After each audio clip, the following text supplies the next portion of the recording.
Olá, boa tarde, como vão vocês? Estão bem? Cá estamos mais uma vez direto aqui dos estúdios da Rádio CT para apresentar o Clique Jornal aqui da Rádio CT. Lembrando que a Rádio CT é um canal de comunicação que o SINDI-CT criou para divulgar tudo o que acontece de mais importante no mundo da ciência e tecnologia, o dia a dia do sindicalismo, as lutas e as conquistas dos trabalhadores que estão sempre em destaque aqui no Clique Jornal. Comigo, a minha companheira, jornalista e editora de argumentos aqui da Rádio CT, a jornalista Shirley Marciano. Boa tarde, Shirley. Boa tarde, Paulinho. Prazer estar aqui novamente com vocês, com os ouvintes, né? O ouvinte que ouve de manhã, né? Aliás, ouve à tarde, 15 horas da tarde, e ouve às 9 horas da noite o programa também. Então, a gente traz aqui notícias de todo tipo, esporte, educação, saúde, política, ciência e tecnologia, por aí vai, né, Paulinho? Exatamente. E olha, o programa de hoje vai destacar alguns pontos da imigração brasileira aqui no Brasil. São, parece que 110 anos da imigração japonesa aqui no Brasil. São José dos Campos é uma cidade muito importante para a colônia japonesa, inclusive São José é cidade irmã de uma outra cidade japonesa. Então, o programa de hoje vai estar destacando a história da imigração japonesa aqui, a chegada dos primeiros imigrantes, vai falar da cultura japonesa aqui no Brasil, em São José dos Campos, as dificuldades e as contribuições culturais para com a formação da cultura brasileira. É um programa interessante esse bem aqui da Rádio CT, hein? Não é? É bem interessante, hein, Paulinho? Eu estava vendo que parece que a imigração no Brasil começou em 1910, por aí mais ou menos. Exato. Até mandei um link para você dar uma olhadinha. Foi. Então, e tem muita coisa interessante. Por exemplo, o primeiro dentista, você acredita, o primeiro nipônico que se formou no Brasil é de Pindamonhangaba. Opa! Pindamonhangaba, Vale do Paraíba. Olha aí, uma boa informação. Aliás, são 110 anos agora, não é? 110 anos 110. da cultura brasileira. Se eu não me engano, é 1909, não tenho certeza. Olha acho que é que isso aí bom. mesmo. Então... Tudo isso a gente vai mostrar aqui no Clique Jornal, os motivos, o início da imigração, as dificuldades, os desafios também, as contribuições, as curiosidades, tudo isso a gente espera fazer hoje, né? Se chegar o último catamarã, né? aqui no estúdio para mostrar isso. Nos demais, Shirley, a libertação dos escravos, 130 anos também, uma data importante, mas você nota que no Brasil não se deu tanta importância a esta libertação. Os grupos afrodescendentes aqui do Brasil, você não vê nada nas redes sociais, você não vê nada no dia a dia, a mídia não fala nada sobre a libertação dos escravos, não é? Então, até uma coisa que saiu na mídia que eu achei interessante, uma professora do ITA, ela é negra, foi a primeira negra professora do ITA, ela deu uma entrevista no programa do Pedro Bial, né? Uhum. Aí ela falou que ela se sente perseguida, diz que os alunos não gostam dela, que até mesmo os colegas que têm a mesma função que ela, que são professores, não gostam dela. E ela está assim há vários anos ali no ITA, acho que há 20 anos. Então, quer dizer, ainda existe um preconceito.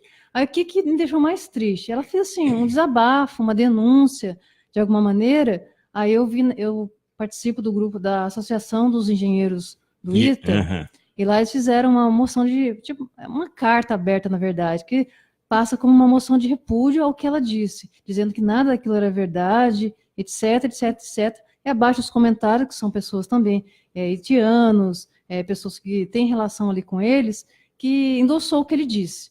Aí eu até escrevi lá assim, falei, poxa, mas você viu o caso do rapaz lá do ITA lá, que sentiu mal por ser homossexual. Exatamente. E no dia da formatura ele fez o protesto dele. Ou seja, há possibilidade de existir racismo ali. Então não pode descartar uma possibilidade dessa. Se você não sentiu, não viu, não percebeu, você não pode também rechaçar o argumento de uma pessoa que foi a público, que se expôs e denunciou. né? Então, eu achei que ela foi muito corajosa de ter feito o que ela fez, foi lá num programa de audiência nacional e fez a denúncia do ITA. Eu acho que o mínimo que eles deveriam fazer é assim, vamos verificar, vamos tentar melhorar nesse sentido, vamos falar mais desse assunto. Até porque o ITA, quem estuda no ITA é custeado pelo governo, quem paga o ITA somos nós, né? Uhum. Então, um órgão público, né, tem que ser mais perfeito do que deveria ser uma escola pública, uma Aliás, escola privada. Exatamente. Nesse caso, no caso do Thales, Thales de Oliveira Faria, 24 anos, você vê. 24 anos, ele é formando do ITA e na solenidade, ele que é homossexual assumido, ele recebeu o diploma trajando naquele dia roupas femininas, toda estampada, com palavras de protesto. Ele diz, Shirley, ter sido vítima de homofobia dentro da instituição. Então, você relatou bem aí essa questão, se houve essa questão de homofobia, dessa discriminação com o homossexual, com o Thales, por que não a professora ter passado? Né, e da mesma forma, o ITA, no caso do Thales, negou que discrimine alunos por sua orientação sexual. É que, na verdade, assim, não é instituição, a gente não está acusando a instituição. Na verdade, isso aí é parte de pessoas, né? Então, não são todas, com certeza, mas parte de pessoas. E, geralmente, essas coisas são muito veladas, né? É uma risadinha. No caso, eu até vi alguns comentários lá de argumento disfarçado em preconceito, né? Eles falando assim, mas essa professora não sabe nem a diferença disso para aquilo. E, poxa, se ela está há 20 anos como professora do ITA, sabe muito bem. Ela sabe o que ela está fazendo ali. Tem e algum sabe motivo, o que está falando, né? Também. Então, não é assim a instituição, mas pessoas que estão ali, alunos, professores, seja lá quem for, existe preconceito? Existe em todos os lugares. E por que não vai ter no ITA? Agora, a sociedade brasileira tem essa questão, né? Nesses 130 anos da abolição da escravatura, o que mais se tem valor hoje é aquela caneta usada, a pena usada pela Princesa Isabel no dia 13 de maio de 1888.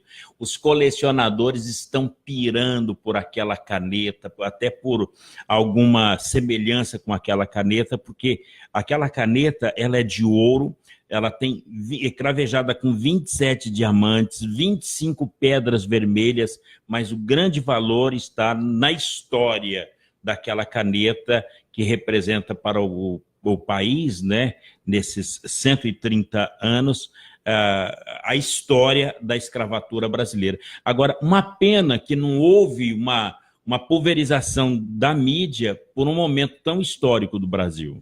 Mas eu também acho, Paulinho. Eu falei da entrevista do Pito Bial, mas foram poucas divulgações, né? Exatamente. Eles deveriam ser um momento para que lembrasse, ratificasse a importância, falasse um pouco da questão do preconceito, que ainda existe, né? Que ele está muito velado, que a gente precisa criar mais conscientização nos órgãos, nas instituições, nas empresas, na sociedade como um todo, né? Bom, a história está aí. A sociedade brasileira, aliás, o brasileiro é o único que tem preconceito com o próprio brasileiro. Se você está se dando bem, o outro brasileiro fala, não sei não, se é mulher, não, deve ter algum caso com o chefe, se é homem, tá traficando. O brasileiro tem isso, é o único povo, nós somos o único povo no mundo que somos contra nós mesmos. Assim, nossa, tinha que ser brasileiro, Tinha que ser brasileiro. Nós temos uma frase de um colega que sempre fala isso, né? De tudo que vê. Isso é uma questão cultural, mas até porque o Brasil ainda não é uma raça, o Brasil é um povo. Devemos compreender isso. Porque outros países, você vê, o alemão é todo alemão, o italiano é todo italiano, o jamaicano é todo jamaicano. Agora, o brasileiro não, é um diferente do outro. Pode ver a minha diferença com a sua. O jornalista Ideon está aqui conosco. É um diferente, nós somos povo ainda. Depois do Igor, quem sabe, teremos uma raça, né? Não, mas na verdade, Paulinho, esse discurso ele é até negativo de falar em questão de raça pura e tudo mais, né? Uhum. O negro tem que ser negro, é uma raça, o branco é uma raça, não pode ser, na verdade, né? E a gente não é vira-lata por ser misturado, né? A gente é brasileiro e isso aí é independente. Agora tem etnias, né, de povos e tal, mas nem sempre tá ligado a características físicas, né? Uhum. Não, mas eu digo assim mesmo por questão de raça, de raça, não da raça da cor. O brasileiro, por ser diferente, ainda não tem a raça do brasileiro, né? Até hoje não se sabe se Brasil é com B maiúsculo, com B minúsculo. Não, Paulinho, não existe isso não. Não, na verdade, tem povos mesmo, eles falam os mouros, né, os povos, eles falam de etnias, né? Mas assim, o brasileiro, claro, tem gente que tem origem naqueles povos, mas hoje todo mundo já está misturado mesmo. É difícil ter uma raça pura, né? Em países mais isolados, assim, geralmente tem uma pureza mais na raça. Mas isso não quer dizer se a pessoa é mais, melhor, pior ou não. Isso aí Bom, diferente. tomara. Agora, Shirley, faltando 5 meses para as eleições e apenas 1 mês para a Copa do Mundo na Rússia, e saiu a convocação. Mas o brasileiro também não está muito atento a essa questão da convocação que o Tite fez dos jogadores. Mas nós temos aqui, o Tite acabou convocando hoje os 23 jogadores para a Copa da Copa da Rússia, e apenas o Cássio e o Fagner, que é do Corinthians, e o Jeromel, que é do Grêmio, estão no time que jogaram na última Copa. Então, são apenas 6 jogadores. Então, a convocação e o comentário do Nivaldo Dicilo, vou trazer para vocês aqui do Clique Jornal. Um instante, vamos acompanhar aqui o Nivaldo Dicilo. Vamos lá, Nivaldo. Cadê o Nivaldo? Tá por aqui? Opa, tô sem o Nivaldo aqui, tô sem o som do Nivaldo. Ah, que pena, não é? Eu acho que essa caixinha não tá saindo som. Então foi hoje que aconteceu isso aqui.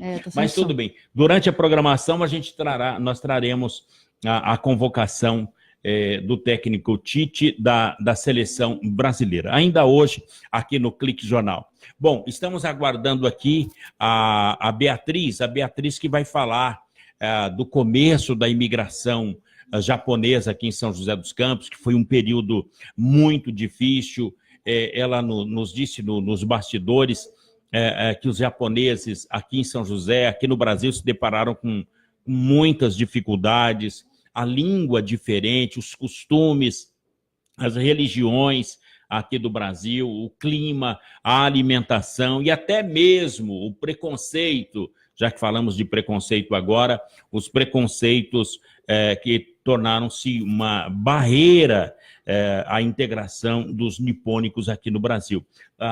Numa conversa que nós tivemos aqui, muitas famílias tentavam retornar ao país de origem, porém eles eram impedidos pelos fazendeiros. Houve lá gente que ficou aqui preso, encarcerado aqui nas fazendas brasileiras. Mas, em compensação, a gente tem muito japonês ilustre aqui no Vale do Paraíba, em São José dos Campos. Você citou aí o primeiro dentista do Vale? Do Vale do Paraíba, de Pindamonhangaba. O primeiro dentista japonês do Brasil, dos migrantes, formou em Pindamonhangaba. A gente vai falar sobre isso. Um breve intervalo e a gente volta já aqui no Clique Jornal. Até já. Você está ouvindo pela Web Rádio CT, o programa Clique Jornal. Você está ouvindo a Web Rádio CT. Água é vida. E vida não se desperdiça. Economizar água traz mais benefícios do que você imagina. Por causa da distância cada vez maior de captação, são necessárias grandes obras para garantir o abastecimento das cidades. Isso significa energia, dinheiro e potencial impacto no meio ambiente. Além disso, ao economizar água, você contribui para a redução do volume de esgotos. Entre nessa corrente, participe. Uma campanha da Câmara dos Deputados e Agência Nacional de Águas. Bullying. Aprenda a identificar para prevenir e erradicar. O cyberbullying, ou bullying virtual, propaga as difamações instantaneamente e o efeito multiplicador do sofrimento das vítimas é muito maior. O cyberbullying extrapola em muito os muros das escolas e expõe a vítima ao escárnio público. Combater o bullying é uma questão de justiça. Uma campanha da Rádio Câmara e do CNJ. Quem doa sangue, doa esperança. Recebe sorrisos, alegria e confiança. Quem já doou sabe o bem que faz. O coração se alegra pra doar mais. Doe sangue regularmente. Não importa o tipo que você pertence. Seja A, B ou AB. Tem sempre alguém esperando você. Doe sangue regularmente. Não importa o tipo que você pertence. Seja A, B ou AB. Tem sempre alguém esperando você. Uma doação pode beneficiar até 4 vidas. Por isso é importante que todo doador continue com este ato de bondade sempre. Procure um hemocentro e seja um doador regular. Doe sangue regularmente e ajude a quem precisa. Ministério da Saúde, Governo Federal. Se você não tomou a vacina contra a febre amarela e mora ou irá viajar para uma área de risco, procure a unidade de saúde mais próxima e vacine-se a partir dos 9 meses de idade. Quem já foi vacinado está protegido, desde que tenha o comprovante de vacinação e não precisa se vacinar de novo. Para mais informações, acesse saude.gov.br/febre amarela. Febre amarela, informação para todos, vacina para quem precisa. Ministério da Saúde, Governo Federal.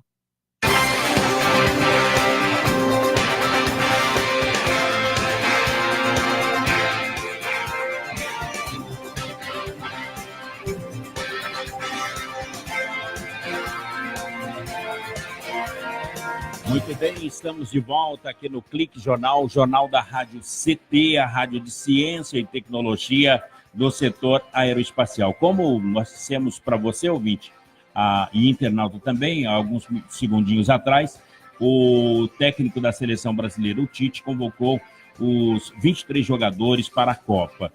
Mas um detalhe, que jogam no Brasil apenas o Cássio e o Fagner do Corinthians e o Jeromel, que é do Grêmio Porto Alegrense. Então, que apenas esses que estão no time, que jogaram a última Copa, são apenas 6 jogadores, mas a gente vai trazer para o senhor e para a senhora aqui, uma deferência do Mais News, a convocação através do Nivaldo de Silo, que é daqui de São José dos Campos, trazendo essas informações. Vamos lá, Nivaldo de Silo, direto no assunto, trazendo a convocação da seleção brasileira pelo técnico Tite na tarde de hoje, na sede da CBF. Nivaldo, direto no assunto. Vamos lá?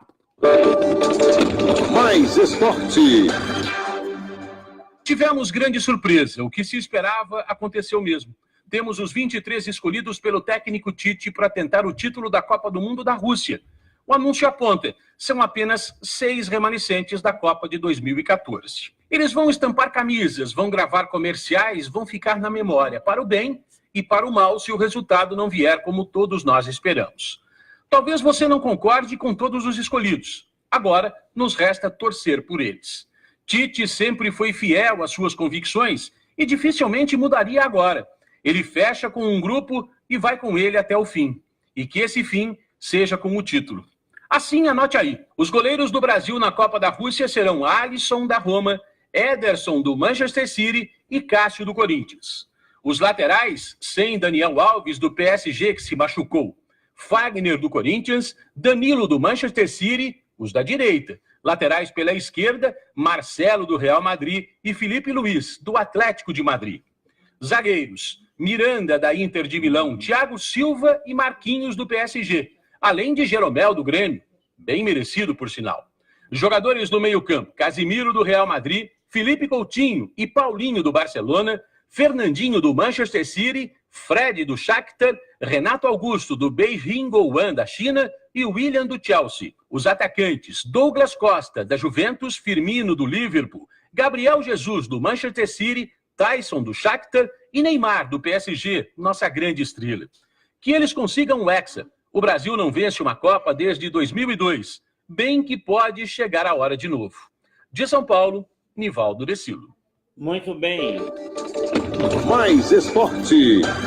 Muito bem. Nivaldo de Silo trazendo aí as informações desta caminhada que começa agora para a Copa da Rússia. Olha, lembrando ao senhor e à senhora que ouve, que acompanha aqui o Clique Jornal, o Jornal da Rádio CT, eu quero lembrar que o Clique Jornal aqui da Rádio CT foi idealizada pelo SINDI-CT, é a web rádio dos servidores públicos federais na área de ciências e tecnologia do setor aeroespacial, e possui uma grade de programação que inclui música e informação de diversos sindicatos como uma forma de ampliar os seus canais de comunicação com o setor e também com a sociedade. A nossa proposta é divulgar notícias de interesses da sociedade com uma visão crítica a partir do olhar dos entrevistados e de outros profissionais como advogados, jornalistas, médicos, artistas, ambientalistas e tantos outros profissionais. Da mesma forma que aqui na Rádio CT a gente quer dar cada vez mais, abrir espaço para cantores, para compositores.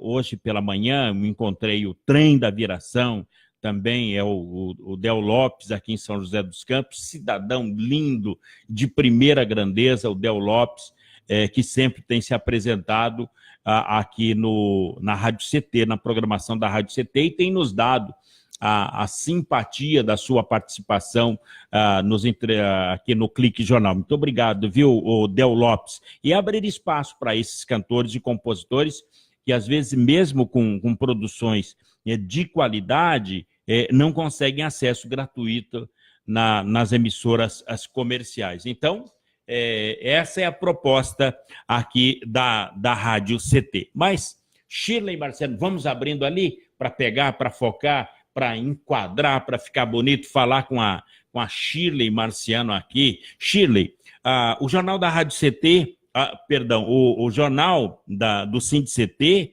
já é costumeiramente o veículo de comunicação que a Rádio CT, que o SINDI-CT tem para com os engenheiros do ITA, do CTA, do CEMADEM, não é, Shirley? É isso mesmo, Paulinho. O jornal do sindicato, a gente tem ele assim como a menina dos olhos, né?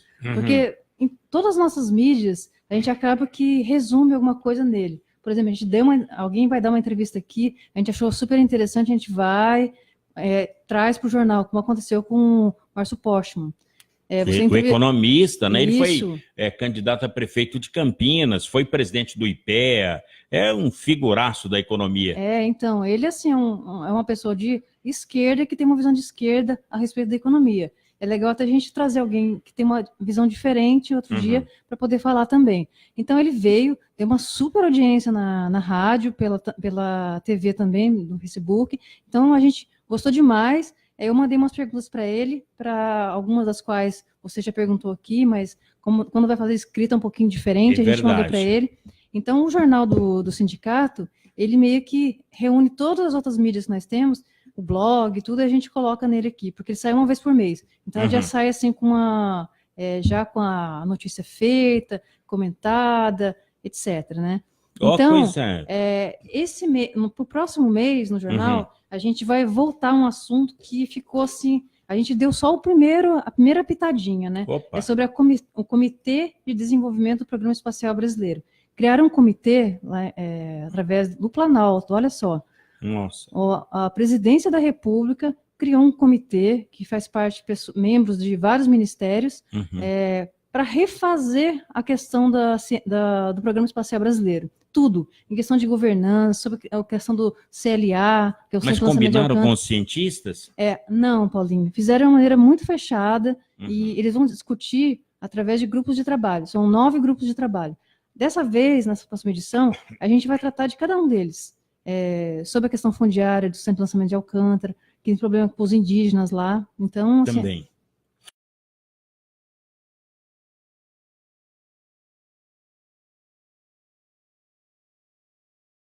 Estas decisões do governo brasileiro de um tempo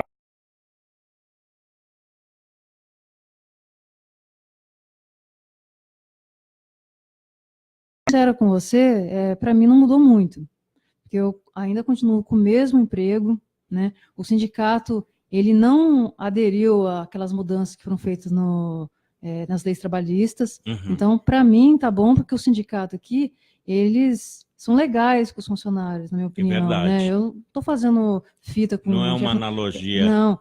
Tanto é que a minha licença maternidade, que eles poderiam dar 4 meses, eles deram 6. E ainda juntou com as minhas férias. Então, assim, eu posso dizer que o sindicato, né, por meio dos servidores do INPE, CTA e CIMADEM, eles são legais com os funcionários do sindicato. Então, aqui eu posso dizer que a minha situação não mudou muito. Como eu tive um filho, né, tudo fica mais apertadinho e tudo mais, né? Mas a minha situação não mudou. Mas eu tenho certeza que para muitas pessoas, se não mudou ainda, vai mudar. Piorou. Eu acredito que sim, Paulinho. Então, eu vou trazer essa informação do Henrique Carmo. Olha só, 900... Você é uma privilegiada. Sim. Pelo marido que tem, pelo filho que tem, pela família que tem, e pelo emprego que tem. Até porque 900 mil brasileiros estão mais pobres aqui depois do governo do Michel Temer. Foi um levantamento com dados, com base nos dados do IBGE, que mostrou que só no ano passado, foi quando você tirou as férias, 900 mil pessoas deixaram a classe A e deixaram também a classe B. Mas, em compensação, cresceu a classe C, que representa 54% da população. Mas o Henrique Carmo, ele traz mais informações para você ficar por dentro por legal. Isso. Olha, quem é que está mais pobre, quem é que está mais rico? Vamos lá, Henrique Carmo, direto no assunto, Henrique. 900 mil pessoas deixaram de fazer parte das classes A e B no Brasil em 2017. Só na classe A, 500 mil pessoas foram rebaixadas. A classe A é composta por famílias que recebem mais de R$11 mil por mês. Considerada a elite brasileira, ela representa menos de 5% da população, aproximadamente 10 milhões de pessoas. O levantamento foi feito com base nos dados do IBGE e somou salários, aposentadorias e aluguéis. A região Sudeste foi a que teve maior baixa de ricos, uma queda de quase 3%. De acordo com a pesquisa, a mudança de classe social tem relação com a oscilação no mercado de trabalho. Pessoas que haviam ficado desempregadas se recolocaram no mercado com salários menores.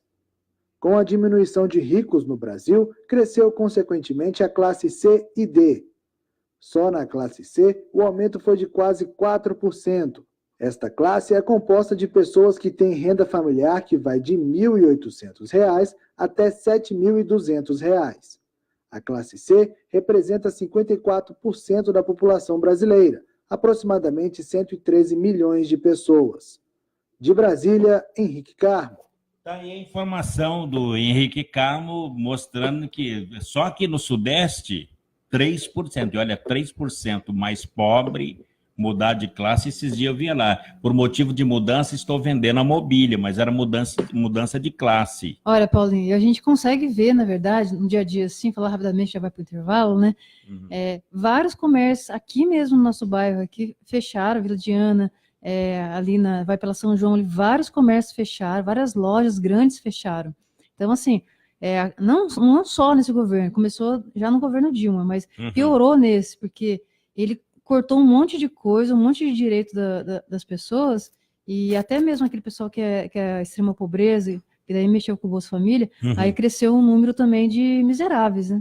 É isso que está acontecendo no nosso país, olha, muita fé em Deus. Eduardo, dá uma viradinha na câmera lá, só para pegar a bandeira do Sindict-CT, aí, grande garoto. Vamos lá, um breve intervalo e a gente volta já aqui no Clique Jornal. Um breve intervalinho, a gente volta já.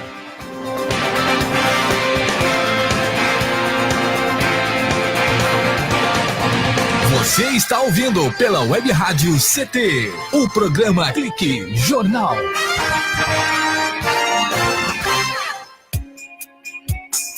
Você está ouvindo a Web Rádio CT, Web Rádio CT.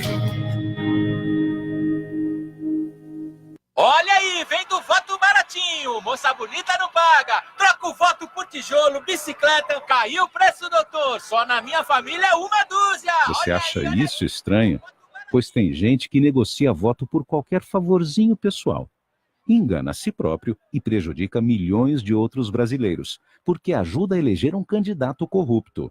Voto. Não troque, não venda, não negocie. Uma campanha do Ministério Público Federal pelo voto consciente. Quem doa sangue, doa esperança. Recebe sorrisos, alegria e confiança. Quem já doou sabe o bem que faz. O coração se alegra pra doar mais. Doe sangue regularmente. Não importa o tipo que você pertence. Seja A, B ou AB. Tem sempre alguém esperando você. Doe sangue regularmente. Não importa o tipo que você pertence. Seja A, B ou AB. Tem sempre alguém esperando você. Uma doação pode beneficiar até 4 vidas. Por isso é importante que todo doador continue com este ato de bondade sempre. Procure um hemocentro e seja um doador regular. Doe sangue regularmente e ajude a quem precisa. Ministério da Saúde, Governo Federal.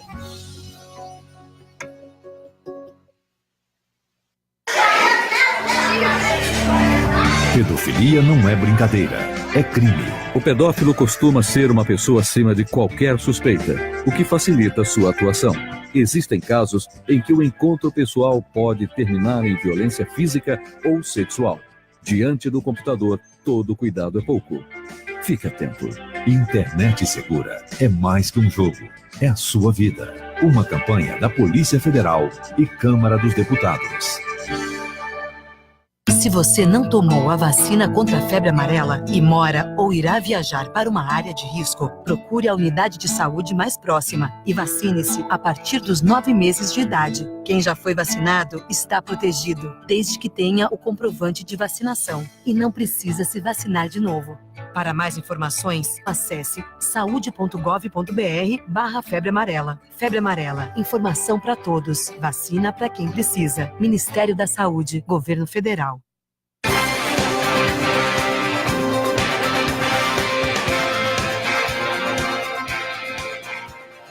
Muito bem, estamos de volta aqui no Clique Enquadrando e depois abrindo aí o espaço aí, né? Novas atribuições aqui para o meu colega, o Eduardo Aparecido, que muito bem conduz a trilha sonora, o enquadramento e as gravações aqui da Rádio CT do Clique Jornal. Parabéns pela sua iniciativa.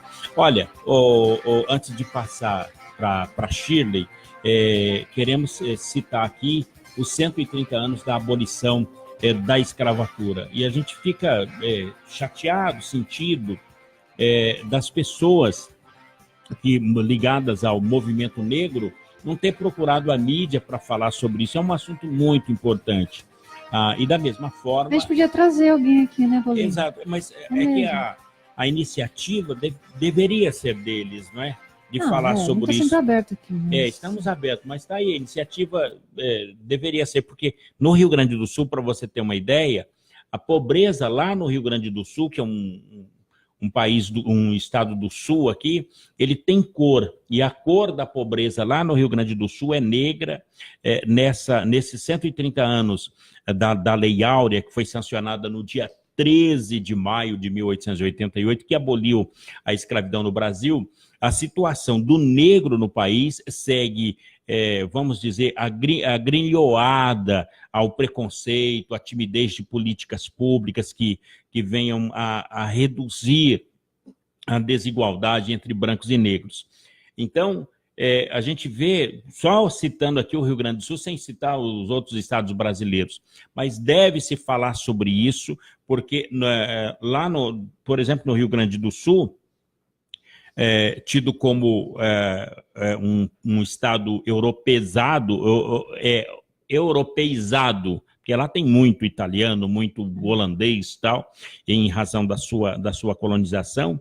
Lá o negro vive uma história de omissão e de esquecimento, viu, Shirley? Então, é um assunto que deve ser debatido cada vez mais para a conscientização do povo. É verdade, Paulinho. A questão no Brasil, eu já vi alguns antropólogos dizendo, né, que no Brasil o racismo é de cor. Uhum. Cor, né, principalmente. Então, nos Estados Unidos, por exemplo, o racismo lá é de raça mesmo. Tipo, por exemplo, se souber que seu avô era negro, mesmo você sendo branca, eles têm preconceito de fazer os casamentos, né? Ainda tem esse tipo de preconceito lá. Aqui não, aqui é mais de pele mesmo, que se for branca, eles não querem saber quem são os avós. Exato. Mas assim, é um tipo de preconceito que eles veem, né, o visual. Aí, quando a gente nega o preconceito, é como negar que não existe homofobia, que não existe machismo. Quando a gente nega, a gente para de discutir o assunto. É um assunto que às vezes é chato ficar falando sobre isso. A gente sabe que existe, é chato, mas tem que falar para conscientizar, porque senão a gente nunca vai chegar num ponto comum. Dizer que não tem racismo num país onde... quando eu fiz faculdade, por exemplo, sabe quantas pessoas negras tinha na minha sala? 3. Tinha uma. Poxa. E que ainda falava que o cabelo dela não era pichain, que ela tinha cabelo liso. Todo mundo sabia que ela fazia chapinha, negócio. Quer dizer, ela estava, assim, com receio do preconceito, então ela fazia de tudo para ser igual a todos, né? Para disfarçar. Para disfarçar, digamos assim, né? Então, Agora... eu acho que a gente tem sim que debater todos esses assuntos na sociedade, na família, na igreja, em todos os lugares. Deve ser falado.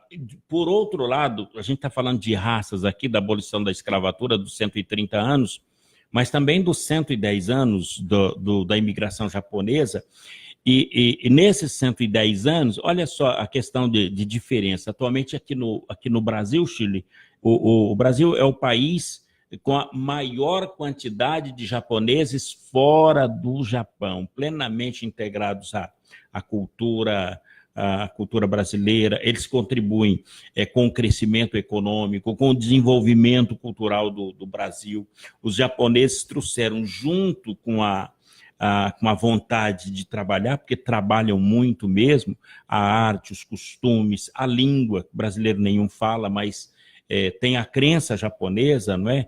Tem o Namyohori Gekyo, o budismo, que trouxeram para cá a crença, os conhecimentos dos japoneses que contribuíram muito, muito com os outros povos que aqui vivem no Brasil. Então, são raças que estão aqui no Brasil, e uma foi muito bem acolhida, apesar das dificuldades.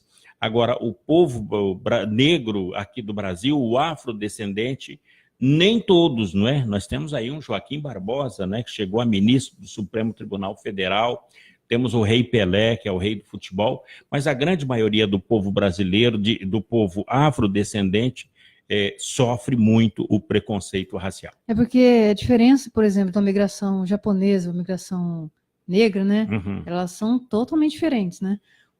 Os japoneses, eles vieram para cá, né, não estavam nas melhores situações, mas eles vieram já com algum conhecimento, e eles vieram porque eles quiseram, assim, né, mesmo, eles podem ter fugido de lá do Japão, mas eles vieram para cá com algum know-how, algum conhecimento, algum dinheiro, sei lá, alguma coisa, e começaram a vida aqui.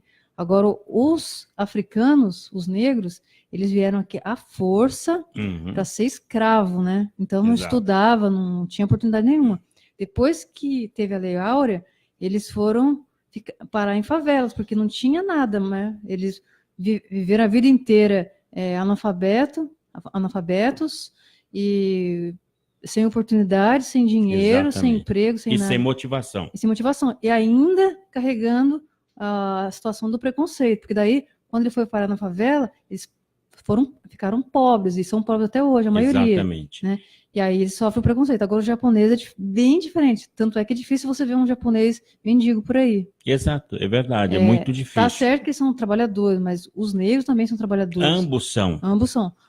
Mas vai fazer o quê? Um foi escravo, o outro não foi escravo. É por isso que devemos debater esse assunto. Vai de álcool ou de gasolina no seu carro? Qual é o melhor? Agora eu tô colocando álcool. Álcool, não é um pouquinho mais barato. Só que você gasta mais do que a gasolina, sabia? Você paga mais, acaba pagando o dobro.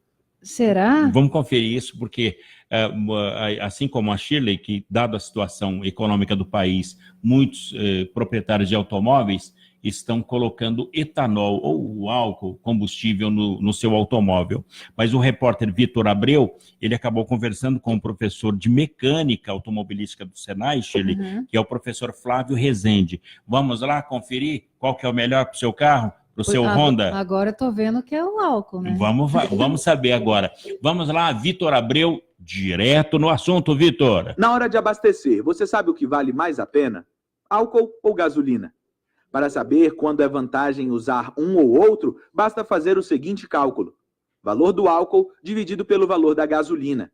Se o resultado der abaixo de 0,7, é vantagem usar o etanol. Se não, o melhor é abastecer com gasolina. Isso tem a ver com o consumo de cada combustível pelos automóveis. Mas e para o motor? Tem muita diferença? O professor de mecânica automobilística do Senai, Flávio Rezende, explica. A vantagem de abastecer com gasolina, autonomia. Ele tem um maior, ele percorre um percurso maior, exemplo, quilômetros a mais.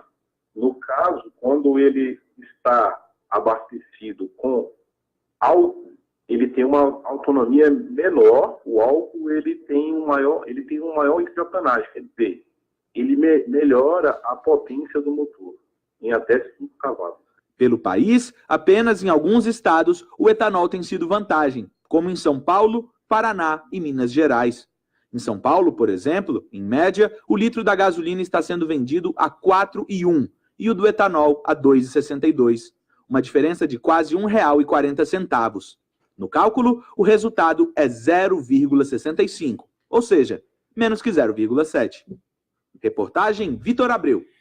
Muito bem, Vitor, obrigado aí pela participação. E agora, virando aqui a nossa câmera, está conosco aqui no último bloco de hoje a vereadora Amélia Naomi. Nós estávamos falando exatamente da imigração japonesa aqui no Vale do Paraíba. Vereadora Amélia, boa tarde, seja bem-vinda aqui ao Clique Jornal. Obrigada pelo convite. Bom, em relação à imigração, nós recebemos o cônsul japonês faz 2 semanas.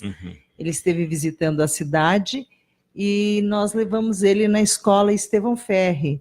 Lá juntou todos os alunos que estudam japonês, tanto do Estevão Ferri como aquele da escola lá do satélite. Esqueci o nome. São duas escolas. 2 escolas. Que dá aula de japonês aqui. Da aula de japonês, os alunos conversaram com o cônsul em japonês. Foi muito legal.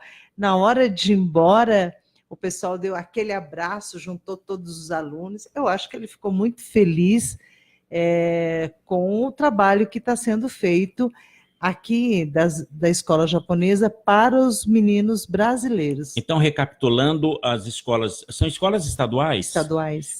De línguas, que chama. Ensinando a língua japonesa. Agora, vereadora Amélia, você é filha de quem? De japonês ou de Sansei? Não, eu sou Nisei. Eu sou Nisei. Você é Nisei. Meu pai é Issei, né? Nasceu no Japão e veio com 17 anos.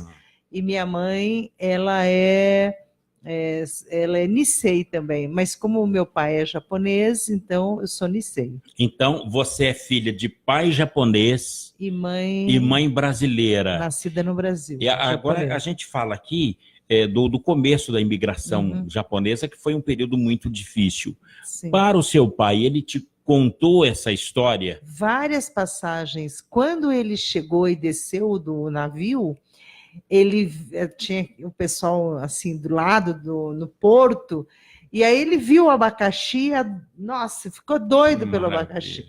Comeu abacaxi do jeito que estava. Sim. Aí ficou com a boca toda machucada, né, com a casca e tudo. Então foi essas. Mas a vida foi muito difícil, né, para eles, uma vez que a maioria foi trabalhar na roça, e na roça sempre com a expectativa de que iriam construir, voltar para o Japão, né? A volta sempre foi uma perspectiva dos imigrantes japoneses. Mas seria o mesmo que hoje os brasileiros fazem no Japão? Estão indo até lá para ganhar dinheiro para voltar, e muitos estão ficando lá. Bom, hoje assim, ficando até porque muitos voltam, ficam um tempo, montam um negócio, não dá certo, acaba voltando. Aos que já estão lá, já vão verificando.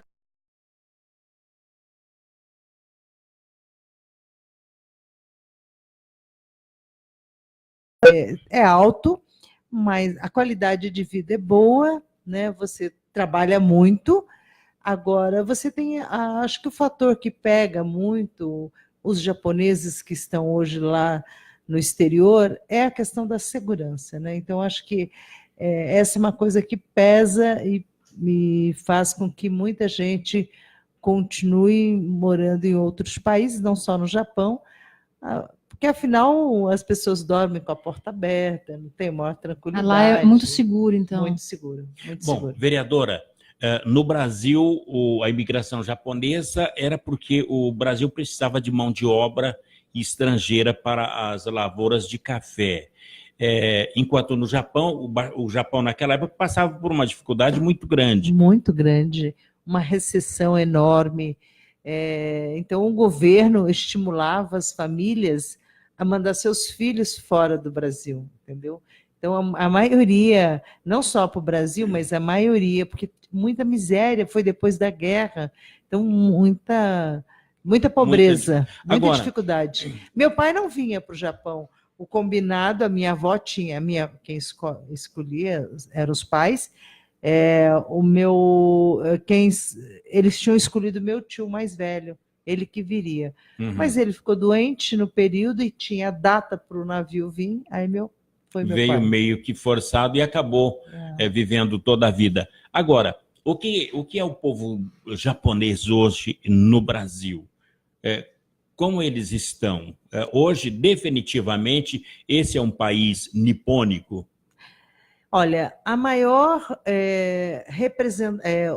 número de japoneses fora do Japão é no Brasil. Eu acho que era 103 milhões ou 106 milhões, né? Sendo que na Inglaterra é 100 mil. Então, o número de japoneses fora do Japão é aqui no Brasil. Aqui é o lugar que nós temos o maior número de pessoas. Então, por isso, todo esse cuidado mesmo em estar resgatando, investindo bastante na tradição, no resgate. Eu acho que o príncipe deve vir, vai vir no Brasil, agora na comemoração. Mas né? a gente estava comentando com o Paulinho agora há pouco. A gente não vê assim, japonês aqui no Brasil, mendigo. São sempre pessoas bem-sucedidas, né? Porque na época da migração, teve alguma coisa que fez com que os japoneses se organizassem? Porque a gente sabe que não veio assim japonês rico de lá, mas conseguiu se estabelecer bem aqui no Brasil. Olha, eles vieram para trabalhar. Na realidade, o desafio era o trabalho. Como estava uma crise muito grande, era isso. Mas sofreram muito, né? Imagina o que não aconteceu nesse sertão, né, brasileiro. Estava desbravando praticamente. Então tem se você ouvir a história, tem muita luta, muita dor, muita perda, né? Mas eu acho que a colônia japonesa é uma colônia bastante respeitada no Brasil, mas com bastante credibilidade e criatividade, né? Porque investiu muito na agricultura, veja, aqui em Mogi das Cruzes, com a agricultura com o caqui, com toda a plantação que eles têm hoje, é uma referência no cinturão de São Paulo, de São José. Eu vejo que eu vou no supermercado, que eu não posso falar o nome aqui, né, japonês, aí vou lá na quarta, aí tem aquele verde e tal, o pessoal fala, não, vem direto do produtor, né? Então isso é bom, né? Quer dizer, o produtor japonês vende para o mercadista japonês. Tá aqui uma boa, né? Então compre no Shibata. Então tem uma boa musiquinha. Vereadora, nós vamos para um breve intervalo, mas antes eu quero citar para o próximo e último bloco de hoje a questão dos japoneses que venceram na ciência, na tecnologia, na força do trabalho, na arte, na cultura. Nós temos, por exemplo, Sabrina Sato, descendente de japonês, Giovanna Tominaga, que é daqui do Vale. de São José dos Campos, a Tem Daniele Suzuki. Grandes empresários. Exatamente, Carolina Nakamura e os empresários brasileiros. Seiko mesmo, né? Que ocupa todo o centro ali agora.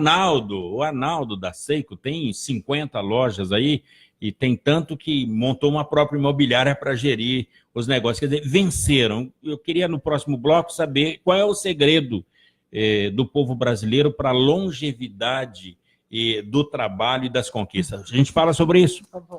Um breve intervalo com a presença da vereadora Amélia Naomi. Amélia Naomi, muito Desculpa, bem, não tá aqui. dormindo. Tá aí, não dorme não, hein? Um breve intervalo e a gente volta já.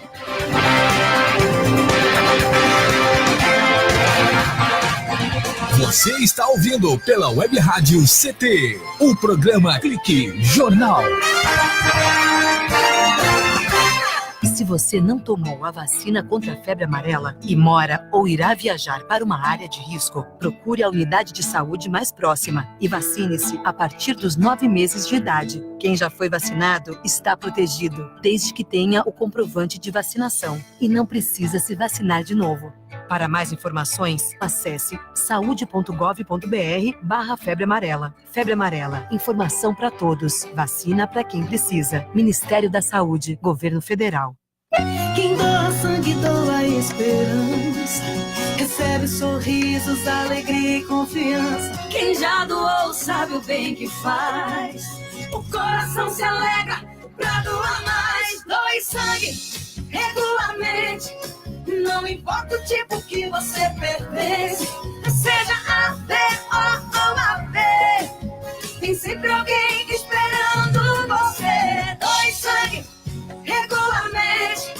Não importa o tipo que você pertence, seja A, B ou AB, tem sempre alguém esperando você.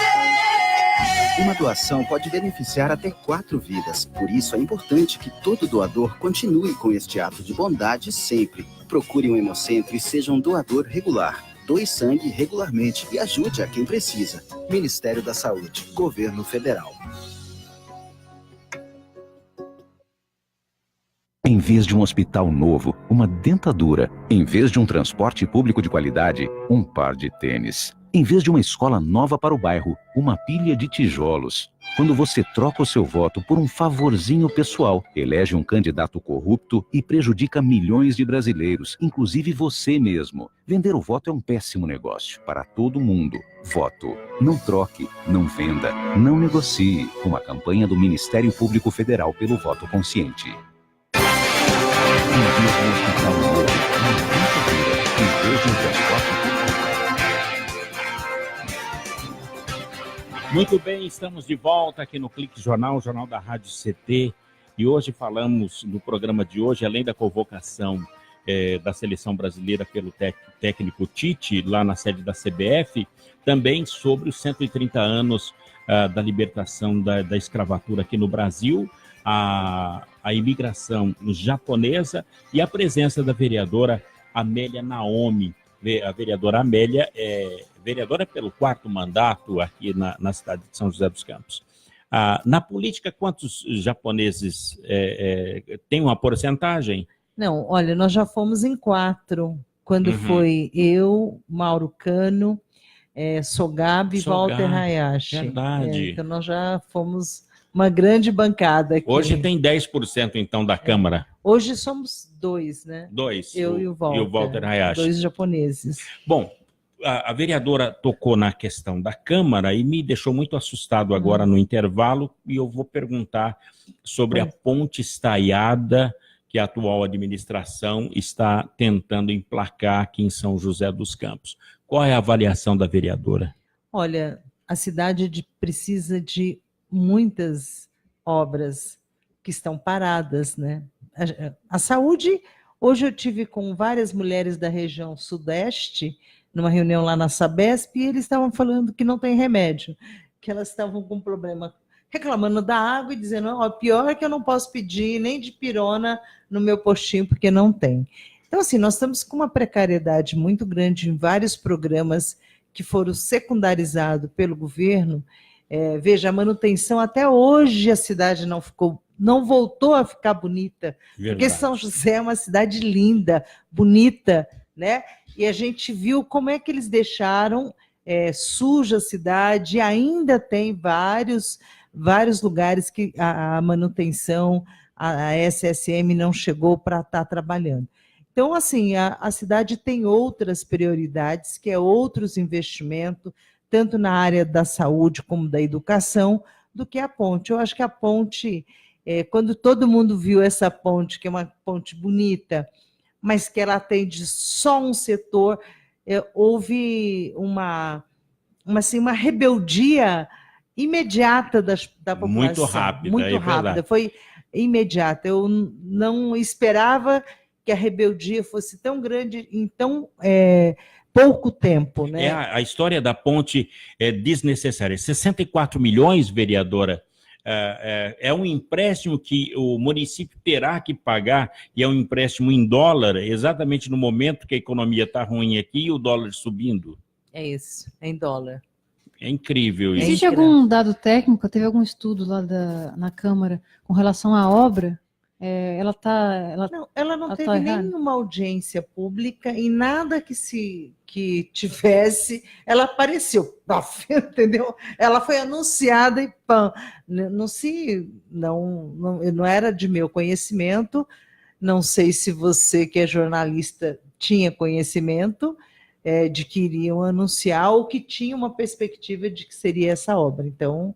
Por isso, eu estava num programa de rádio às 7h30 da manhã, e quando eu perguntei para o líder do governo lá na Câmara sobre o anúncio da ponte, e ele disse, não estou sabendo de nada.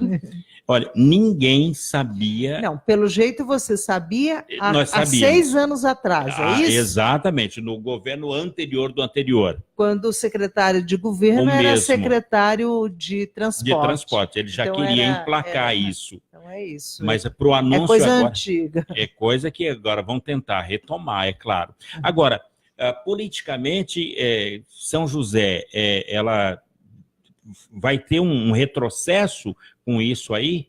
Não, o que precisa a prefeitura é investir em ciclovias, né? Tem um programa, no banco, no projeto que foi feito com eles, tem um investimento muito grande em ciclovia, principalmente ali na área, juntar a região sul com o centro da cidade, porque ali é quase impossível... É cortado pela Dutra. Cortado pela Dutra. E tem uma proposta que já foi aprovada pelo BID, que é fazer essa uma interligação, essa interligação que vai ser super importante. Então, assim, o BID tem, se eles quiserem investir, gastar o dinheiro do BID, gasta em ciclovia, porque nós precisamos ter uma cidade tão bonita como São José, precisa ter qualidade de vida, investir em outros modais, a não ser carro, né? Então, acho que o investimento que a prefeitura está fazendo, ela está fora de época, né? Até porque neste projeto não tem ciclovia. Neste projeto a gente não viu a ciclovia, não tem ainda, espero, porque nós já falamos, o vereador Wagner Balieiro tem colocado a necessidade da ciclovia, eu espero que quando eles forem fazer o projeto, eles coloquem. Agora, não dá para se barrar isso na justiça, vereadora, até porque é um empréstimo que a prefeitura está fazendo. Ela consultou a Câmara sobre esse empréstimo? Não. Então, não pode se barrar na justiça, porque são empréstimos em dólares para a cidade. Haverá movimentação? É uma dívida em dólar que vai ficar para o município ou para os próximos prefeitos.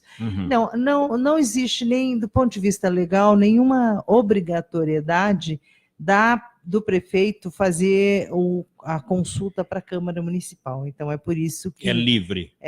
Ele pode decidir os investimentos. Mas não tem uma lei federal que limita essa coisa do empréstimo? Lei de diretriz orçamentária, alguma coisa do tipo? Mas não, eu acho que esse valor não estaria dentro. Não ultrapassa. Bom, vereadora Amélia Naomi, nós estamos no finalzinho do programa e a pergunta é sobre política ainda para a vereadora Amélia Naomi. volta a ser candidata a deputada federal? Como Não, é que não. fica a sua... Eu vou fazer a campanha do Lula, Uhum. né, do presidente Lula, que injustamente está preso. Vou ajudar a organizar a campanha dele aqui em São José e no Vale do Paraíba, e vou trabalhar para que a gente tenha uma grande bancada de deputados federais e estaduais, até para que a gente consiga barrar os planos, né? O golpe, a continuidade do golpe tem sido projetada pelos assessores dos candidatos a presidente da República, né? Veja aí, essa semana passada, o assessor do Alckmin já disse que vai dar continuidade aos planos da reforma. Qual reforma? A reforma da Previdência. Então, depois que votarmos o presidente, todos eles estão engajados no mesmo plano, que é a Previdência e a privatização. Então, são questões pontuais e importantes que o Partido dos Trabalhadores vai continuar defendendo. Nós somos contra a privatização, como tem sido feita e anunciada, da Petrobras, como também a questão da reforma da Previdência. Deputada Amélia, foram 32 mil votos. Qual é a posição da vereadora Amélia na Câmara Federal como suplente? Nem sei, os números dos valores, nem me preocupo com isso. Não serei, não vou assumir, não, entendeu? Não sei. Essa questão... Perdi a eleição no dia e foi ponto final, tocar a vida. Lula, então, presidente, essa é a meta. Sim. O governador, o PT já definiu quem é o nosso governador, que é o Luiz Marinho, nosso candidato. Estadual, Wagner Balieiro, aqui em São José. Nosso candidato. E federal, o Carlinhos volta, provavelmente. Não se definiu. Está para se decidir. Vereadora Amélia Naomi, muito obrigado pela sua presença, sempre simpática aqui no Clique Jornal. Bem, amigos, por aqui a gente vai colocando um ponto final em mais um Clique Jornal. Grato a todos pela companhia, a audiência e a amizade de cada um de vocês. A apresentação foi aqui do Paulo Silva, trilha sonora modulada pelo Eduardo Aparecido, a editoria de argumentos da jornalista Shirley Marciano, diretor de comunicação Eduardo Cioli de Olivo e a presidência do engenheiro Ivanil Elisiário. Grato a todos pelo clique, companhia, audiência e amizade, e até lá. Tchau.